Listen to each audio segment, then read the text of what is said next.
Et au moins 15 corps ont été extraits de cette chambre funéraire située dans la commune des Abîmes au cours d'une opération de gendarmerie suite à une enquête préliminaire lancée par le parquet de Pointe-à-Pitre. Une partie de l'extraction a été filmée depuis un balcon voisin.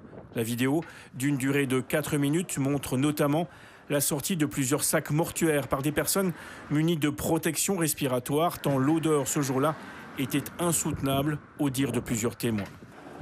48 heures plus tard, nous sommes retournés au Gosier, aux pompes funèbres du Hamel. L'odeur est toujours présente. Bruno Manceau, le gérant, a accepté de répondre à nos questions. Il se dit victime d'un imbroglio administratif depuis 3 ans. Nous avons été contactés par le CHU parce qu'il y avait un problème au niveau de la morgue du CHU qui est tombé en panne à plusieurs reprises. Donc nous avons fait des retraits de corps, des fois à 2h, 3h, 4h du matin.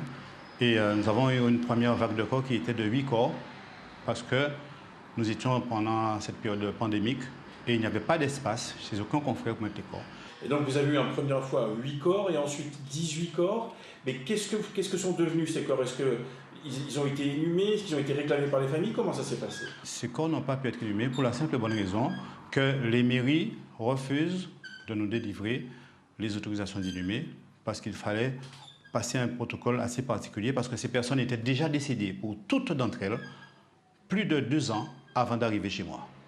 Il y a des personnes qui sont décédées en 2021, 2022, 2023 et j'ai récupéré les premiers corps en février 2023.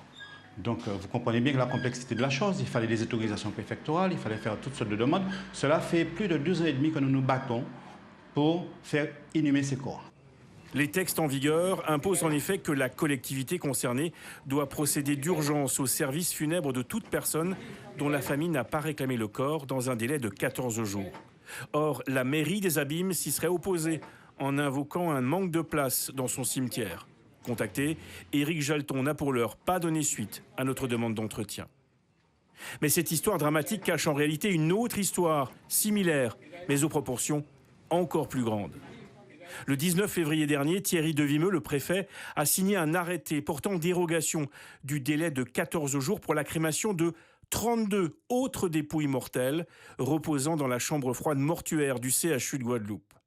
32 personnes décédées entre le 13 septembre 2017 et le 25 septembre 2025. 32 défunts jamais réclamés par leurs familles. 32 corps, dont celui de 22 enfants. Tous devraient être incinérés prochainement. Une crémation à la charge de la mairie des Abîmes.